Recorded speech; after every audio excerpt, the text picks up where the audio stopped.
Tonight, A&E presents the premiere of a new weekly series that reconstructs contemporary events through the eyes of the people who were there. We call it Minute by Minute. The first episode, planned and produced over the past year, is about the bombing of the World Trade Center on February 26, 1993. That attack foreshadowed the horrific events of September 11th. This program tells the story of the triumph of the human spirit, giving us hope when all appears to be lost. How everyday men and women become our heroes when faced with overwhelming odds. The people who participated in this episode survived the recent attack, but so many others have perished. We dedicate this program to the men, women, and children who lost their lives in the terrorist attacks on February 26, 1993, and September 11, 2001. Here now is Minute by Minute.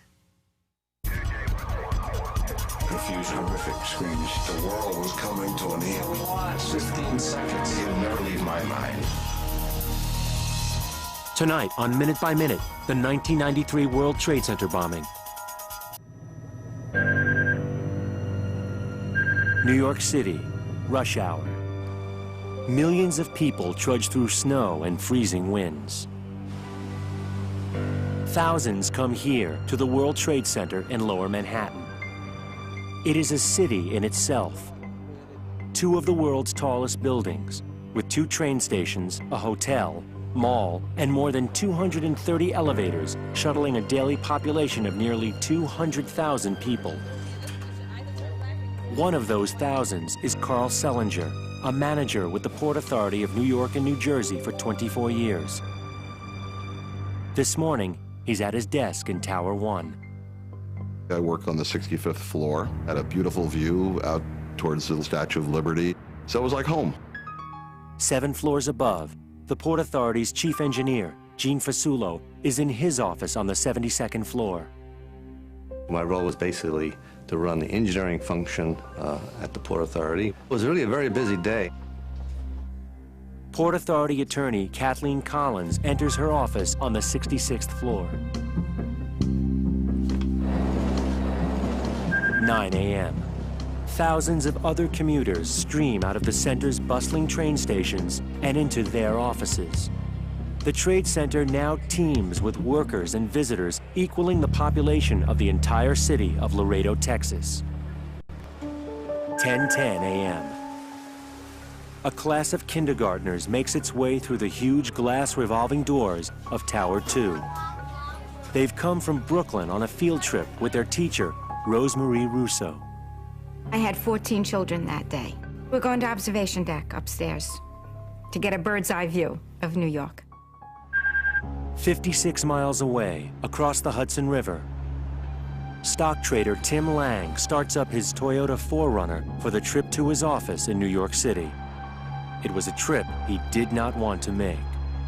My partner called me that morning and asked me to come in that day. But I didn't see the point, and he eventually came around to convince me to come in. 11:15 a.m. 3 other men are also heading toward the World Trade Center. Iyad Ismail and Ramzi Youssef are driving a 10-foot yellow Ryder van. Following them is a car driven by Mohammed Salome. The FBI has a file on Salome. He is a known associate of reputed Islamic terrorists.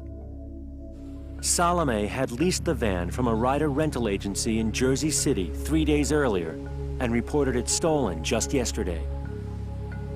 It now carries a 1,500-pound bomb made of urea nitrate and hydrogen. 11:55 a.m. The yellow Ryder van pulls into level B2 of the World Trade Center garage. Iyad Ismail steers it to an illegal parking space. Mohammed Salome follows behind. Rosemarie Russo starts rounding up her 5-year-old sightseers on the Trade Center observation deck. Tim Lang pulls into the center's garage, 4 blocks from his office. In the Ryder van, Ramzi Youssef readies a fuse attached to the 1,500-pound bomb. On the 65th floor, manager Carl Sellinger leaves to get some lunch before his next appointment. Well, the Port Authority has a cafeteria on the 43rd floor. I figured that, well, let me go get some salad to bring back to my desk because I really wanted to prepare for this meeting. Gene Fasulo and two coworkers decide to go downstairs. So we were actually on our way to lunch, and we were going to catch up on the events of the last week or so. On the B2 level, Ramzi Youssef lights a fuse on the bomb. The fuse is encased in rubber, which suppresses smoke and allows for a 10 to 20 minute burn time. 150 feet away, the center's supervising engineer, Alan Reese, heads down the hallway to his office. I was going downstairs to the office to see some friends and just talk about what we're going to do this weekend and how things were going. 2 floors below, on B4, engineer Fred Furby finishes a job and tells his coworker, Richie Walsh, to go upstairs to turn in their worksheets. I was telling him to go take the paperwork, turn it in, so they don't come down and bother us, you know? And I just was so insistent on it, so he wouldn't turn it in. 12:05 p.m. Youssef and Ismail jump into Salome's car and speed out of the garage. 12:10 p.m. The fuse on the bomb has been burning for 6 minutes. Off-duty Port Authority detective Thomas McHale reads a newspaper on the Trade Center's concourse level as he waits for a train to New Jersey. McHale happens to be in the building for a doctor's appointment following a work-related injury. The morning I was actually off duty. I injured my ankle in a line-of-duty injury in the subway. Stock trader Tim Lang has found a parking spot. It's on the same level as the Ryder van, where the fuse has now been burning for 11 minutes. It's 12:17 p.m.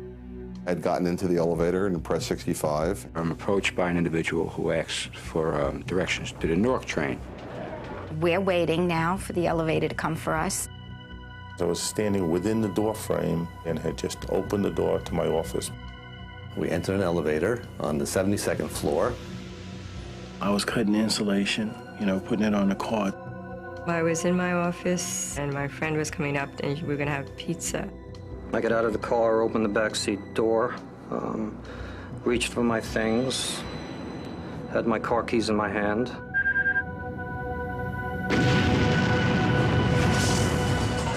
The rental van detonates with a force equivalent to 800 pounds of TNT, tearing through 11-inch concrete floors in the bowels of America's famous landmark. I was physically lifted up into the air and thrown back with terrific force. All of a sudden, just boom, something hit me, and it's like, it took my breath away. It blew me across the room. The exterior walls of the garage came caving into the path concourse level. On the street, car windshields as far as 300 feet away are blown apart as the wave of the blast shoots up through the buildings. The elevator just came to emergency stop.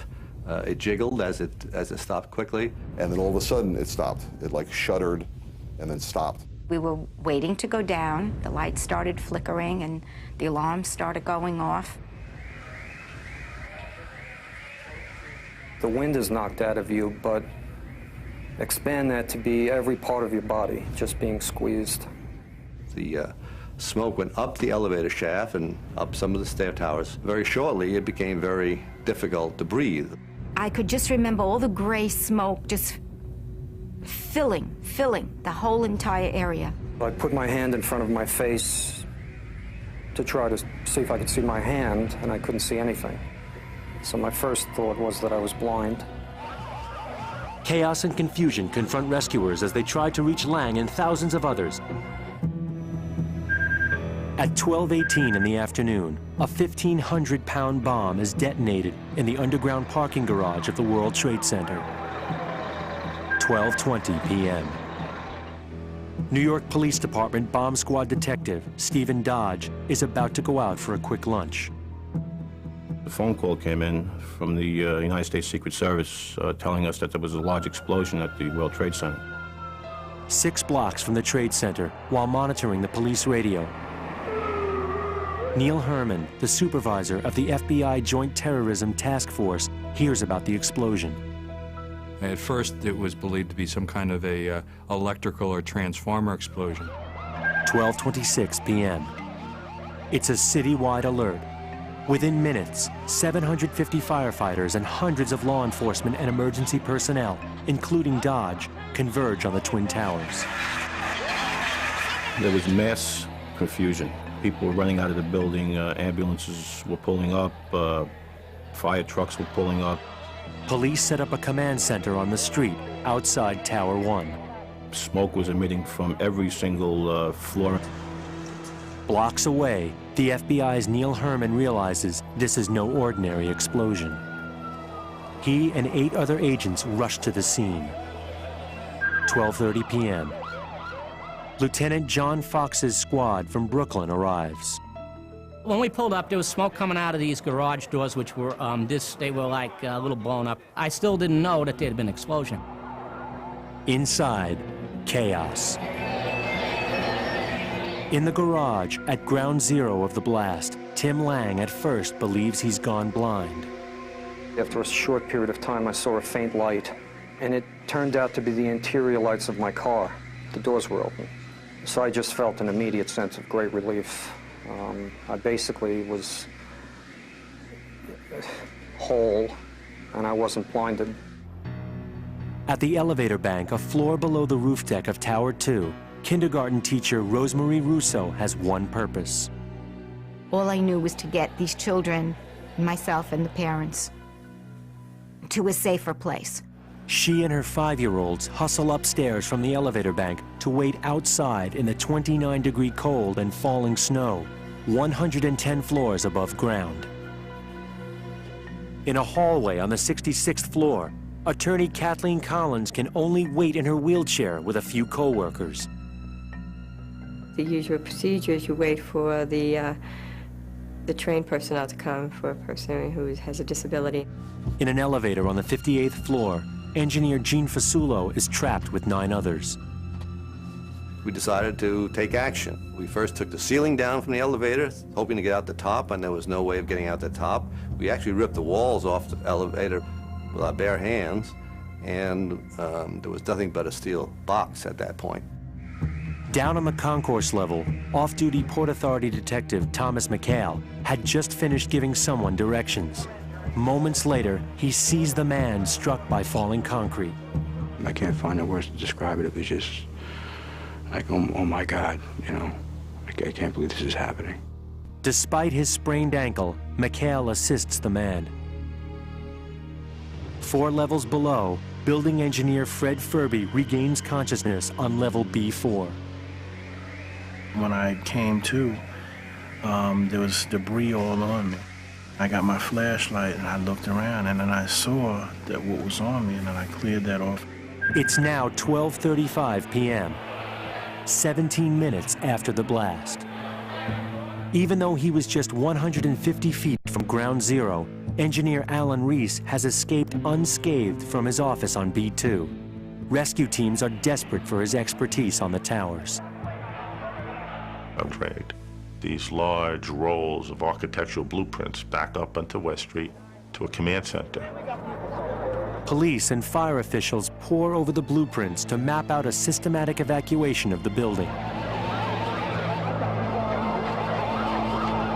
Most of the injured suffer from smoke inhalation. Others fare much worse. At the White House, President Bill Clinton's chief of staff, Thomas Mack McClarty, is in the Roosevelt Room working on the budget when a staffer from the National Security Council passes him a note telling him about the blast. Your first thought is to relate, or it was for me, you know, kind of a personal concern for those that were working there, investing there. And I think secondly, you do naturally say, well, what happened? You know, was it a fire explosion of some type, or was it a bomb of some type? The first concern was to make sure the president was notified of this, and indeed he had been. At the World Trade Center, investigators have to wonder if there are other bombs set to explode. In the smoke and darkness of the garage, Tim Lang barely makes out an exit sign. When I got to the exit sign, what I saw instead was a stairwell just completely covered in rubble. Huge concrete blocks, and there was no escape from in that direction. Alone in an elevator on the 67th floor, Carl Selinger crouches in the smoke and dark. He finds a pen and piece of paper in his shirt pocket and blindly scribbles what he fears may be his last words to his wife and children. I love you very much. Do wonderful things in your life.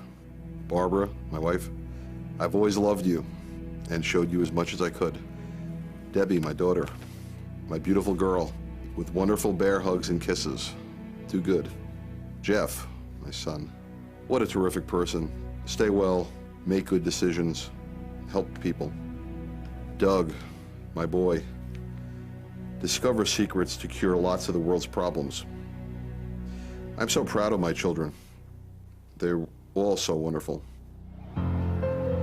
Up on the observation deck in the freezing snow and cold, Rosemarie Russo tries anything to keep her children calm, despite the chaos more than 100 floors below.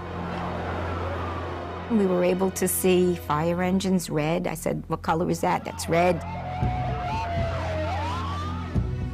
In an elevator stuck on the 58th floor, Gene Fasulo and the others are still trying to escape from the suffocating smoke. Desperate for fresh air, they force open the elevator doors, only to face a 2-inch plasterboard wall. We looked at each other and said, well, let's start digging a hole through this wall. On the concourse level, Thomas McHale has rescued the man hit by concrete. He now hobbles down to the basement levels to help rescuers in the garage. And there was just screams coming from in there, horrific screams, and you didn't know where they were coming from because you didn't know what floor you were on.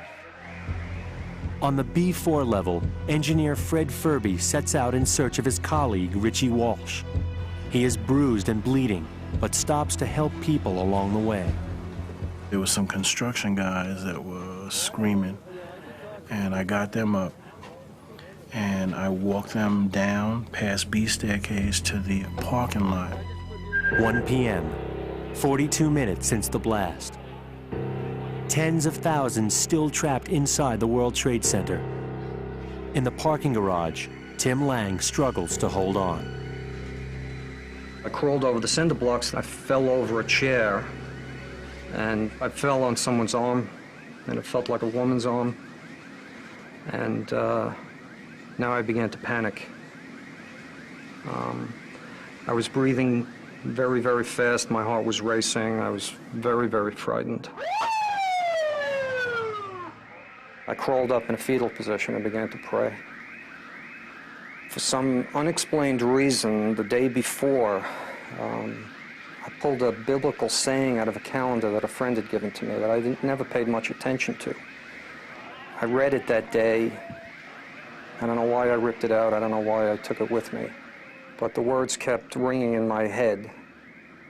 There was a phrase from Genesis, I am with you and will protect you wherever you go. I will be with you constantly until I have given you all I have promised. Rescuers battle the debris to make their way to the injured.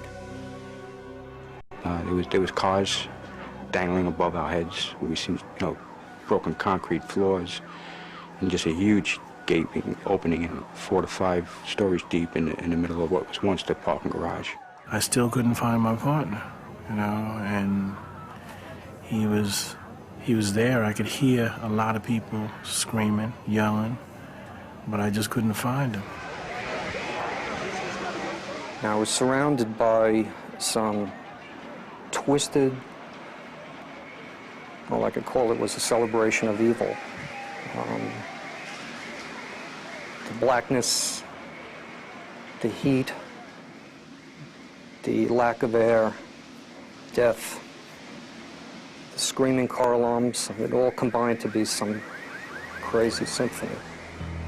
On the 66th floor, Friends of Kathleen Collins refuse to leave her.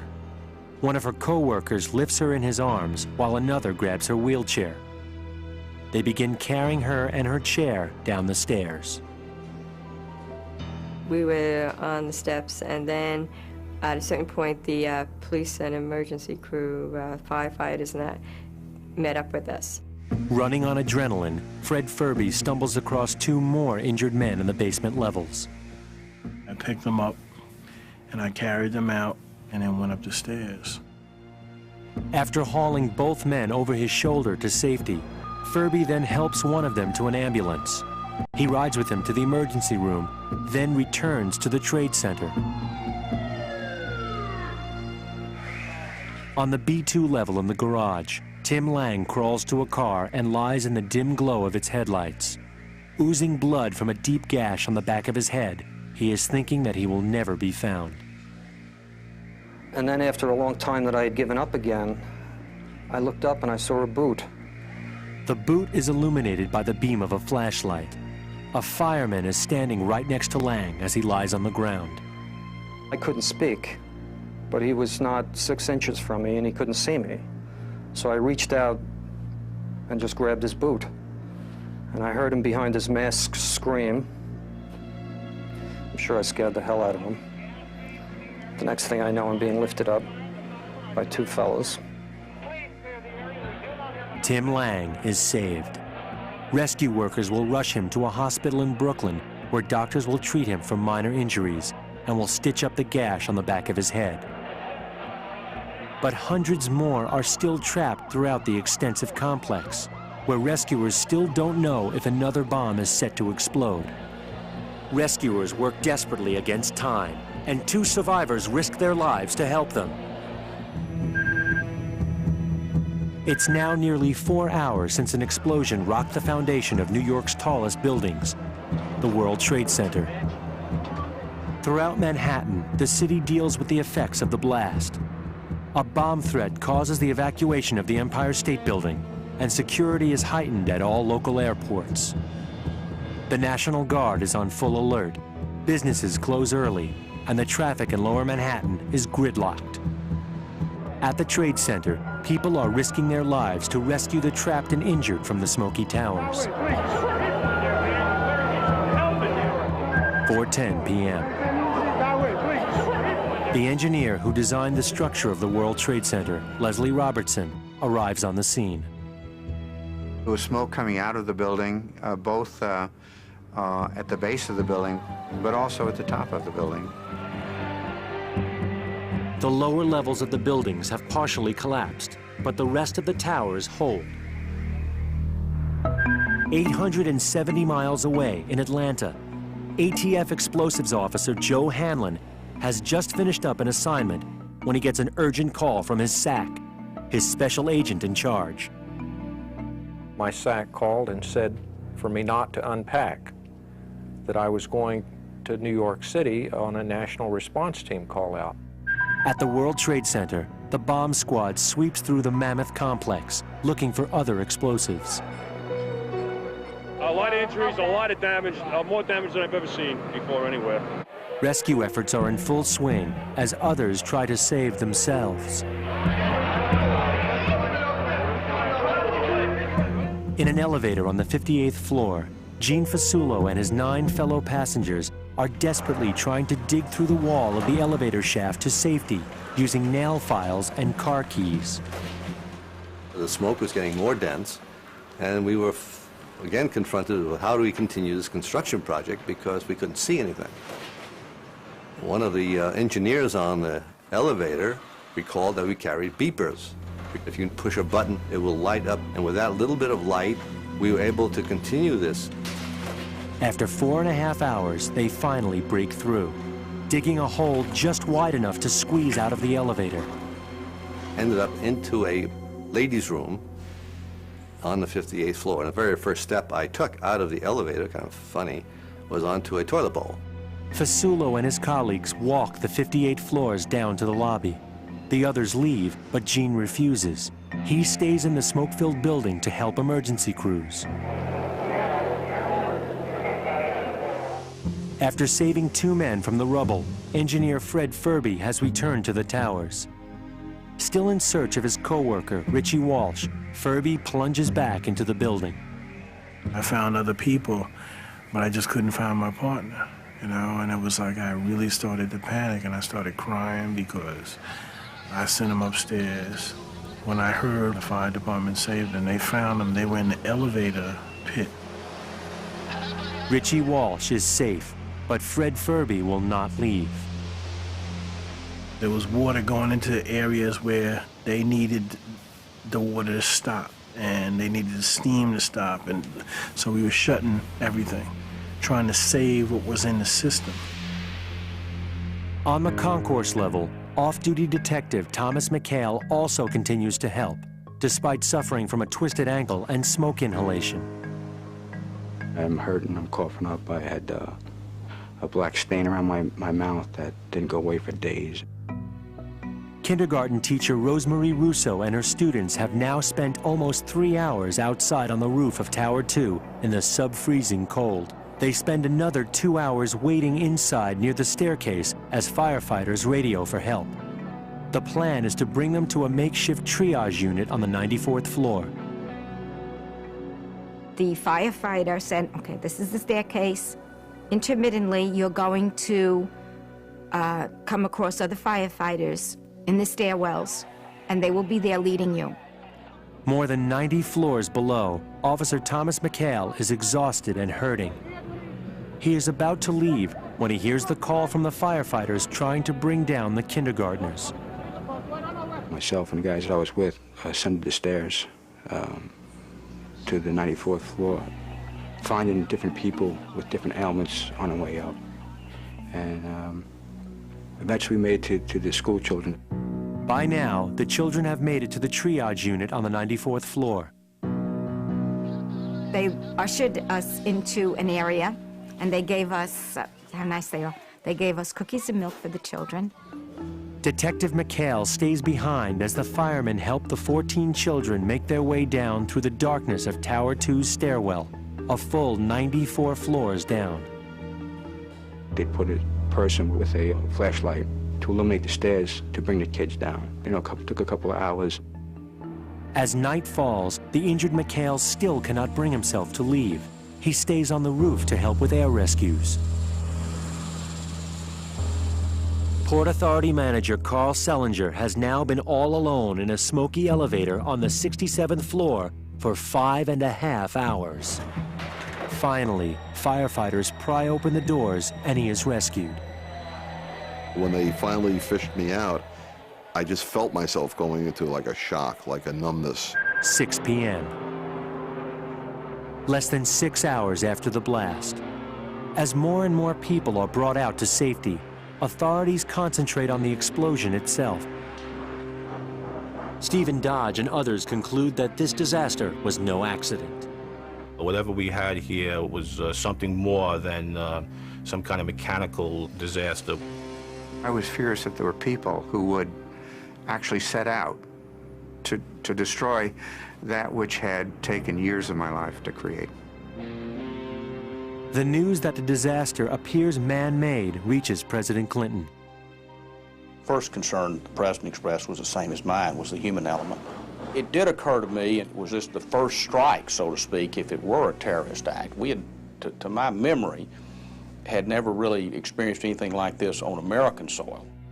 Late evening. FBI and explosives experts have spent about 10 hours combing through both towers for other bombs. They find none. But the bomb has achieved its purpose. 5 people are now confirmed dead from the blast, more than 1,000 others injured. So now, amidst the rubble, law enforcement agencies are in a new race against time to find the people who did this. What they need is to uncover some clue that will unravel this devastating act of terrorism.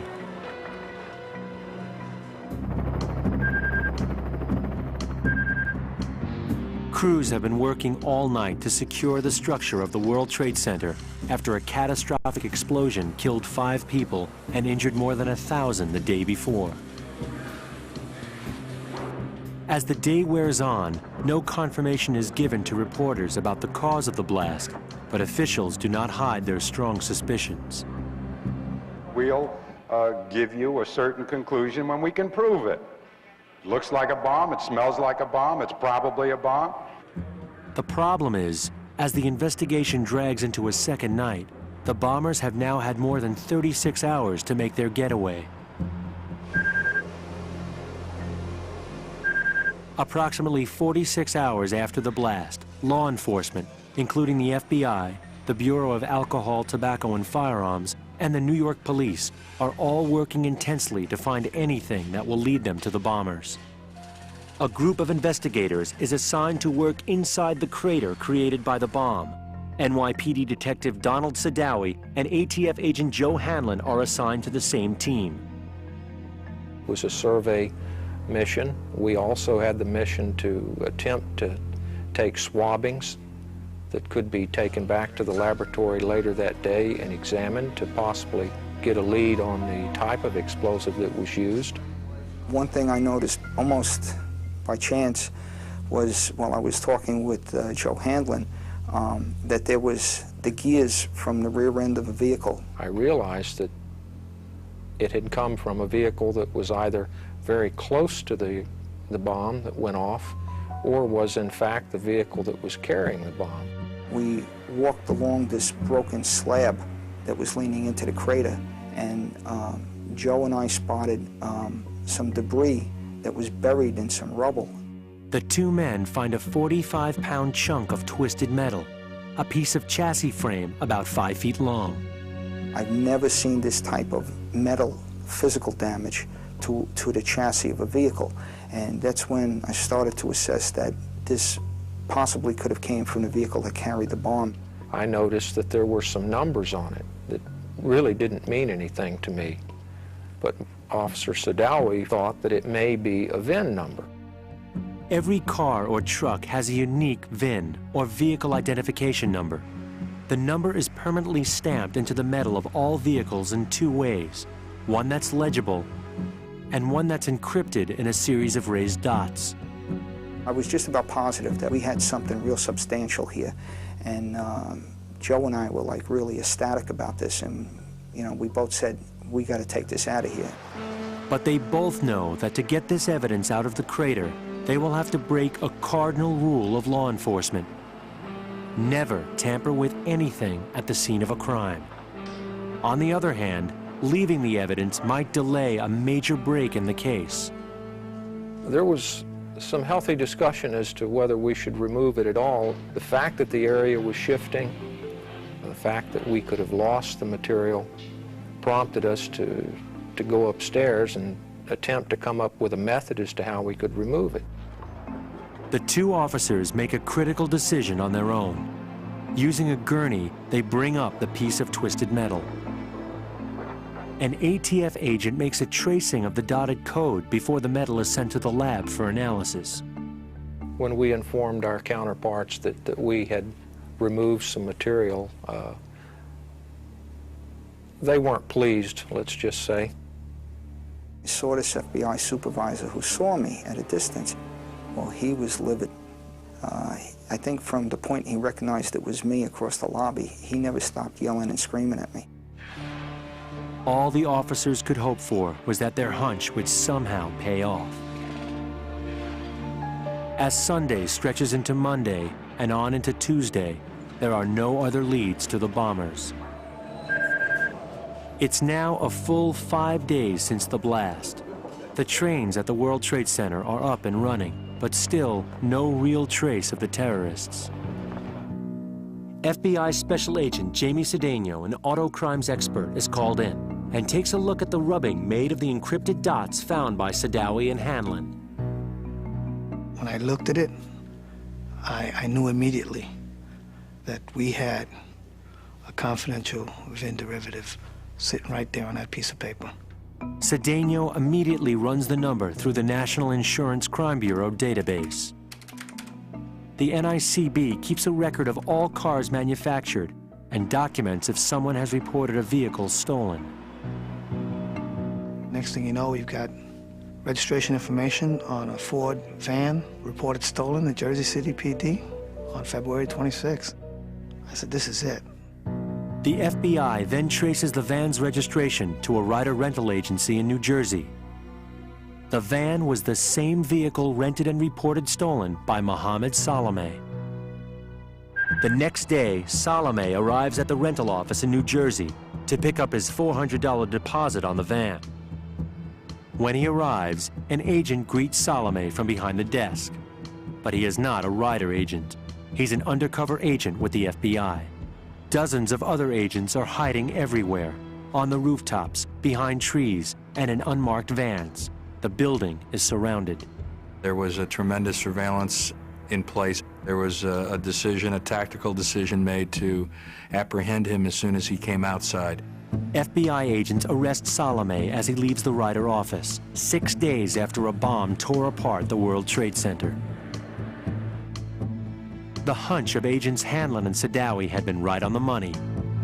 It was the most important piece of evidence at that point that occurred, and I think it accelerated the investigation to the point where an arrest was made. I still was feeling kind of leery about this one FBI supervisor who threatened to throw me off the investigation team. I was in the back of the room. He called my name out, and everybody had kind of pushed me up toward the front of the room, and he publicly apologized in front of the other investigators. So yeah, we high-fived there for a little bit, but then we went right back to the hole and began trying to piece together exactly what they had done.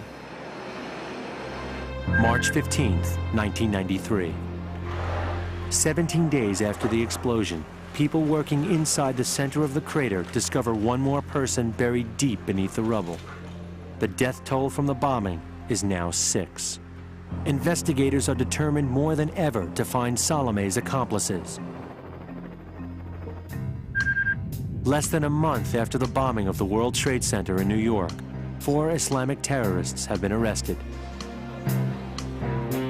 Mohammed Salome, the man who'd rented the van and driven the getaway car, Nidal Ayad, Ahmad Ajah, and Mahmoud Abu Halima. All 4 alleged conspirators are charged with the destruction of buildings by means of explosives causing death. The charges carry up to life sentences. Assistant U.S. Attorney Gil Childers is tapped to handle the assignment. I certainly did not want to become known as the leader of a prosecution team that let the World Trade Center and bombers walk. In just 7 months, Childers and his team put together a strong case and go to trial in September 1993. The trial goes on for 6 months, with 208 witnesses. Every one of those witnesses told a little piece of the puzzle to the jury, and each one of those pieces was very important. A year to the day after the first arrest and the bombing, the jury reaches its verdict. All 4 defendants guilty on all counts. Judge Kevin Duffy sentences each bomber to a 240-year prison term. In 1995, 2 more terrorists are arrested. Ramzi Youssef and Iyad Ismail, the 2 men who had originally driven the Ryder truck. In 1997, they are also found guilty of conspiring to blow up the World Trade Center. Each is sentenced to life in prison. The bombers were all followers of Sheikh Omar Abdel Rahman, a spiritual leader of a fundamentalist Muslim group based in New Jersey. The Sheikh, who has been linked to Osama bin Laden, was convicted in a separate case for sedition and sentenced to life in prison in 1996. Port Authority employees worked around the clock to repair the buildings. It was an extraordinary team effort. Within a month of the bombing, their hard work paid off. Businesses moved back into the Trade Center, and people tried to resume a sense of normalcy. They don't teach you in college anything about dealing with losing your employees. The sound, the events are sort of seared into your memory cells. On May 25, 1995, a memorial was dedicated on the Trade Center Plaza commemorating the 6 people killed in the explosion, including 4 Port Authority employees. You realize that these terrible events can happen to anybody, you know, cause you to reflect that we're all mortal, you know.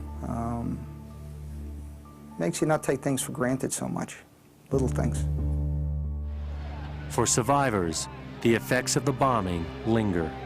You certainly appreciate everything more. You appreciate your children more. You appreciate life more. You realize that we all have a limited amount of time. There are circumstances and things that will happen in life, and everybody has a finite amount of time on the planet. So my feeling is you just live every day. It's made me more aware of things, to always keep an eye open for things around me. It took Port Authority Detective Tom McHale 2 years to recover. He lost partial hearing in his left ear and developed asthma as a result of the blast. But the personality change, the roller coaster of emotions, the nightmares, the self-pity, the expression which I can never figure out is you felt guilty. I mean, how could you, it's not your fault how you feel guilty, but you do. You feel guilty for surviving. Others, like building engineer Fred Furby, regarded as a hero for saving more than 20 people, say they felt deeply humbled by the tragedy. Don't lose sight of reality and remember that it could be you next time and somebody pulls you out. Car alarms will always remind Tim Lang of February 26, 1993. He still avoids underground garages and the Twin Towers. The good side of it is that things that used to bother me just don't bother me anymore. You know, my priorities were rearranged that day. The bad part of the experience is that a lot of things that we all take for granted, I can't anymore. We sit in this room and we assume we're safe, that the floor will not fall out from under us. I know otherwise. It can.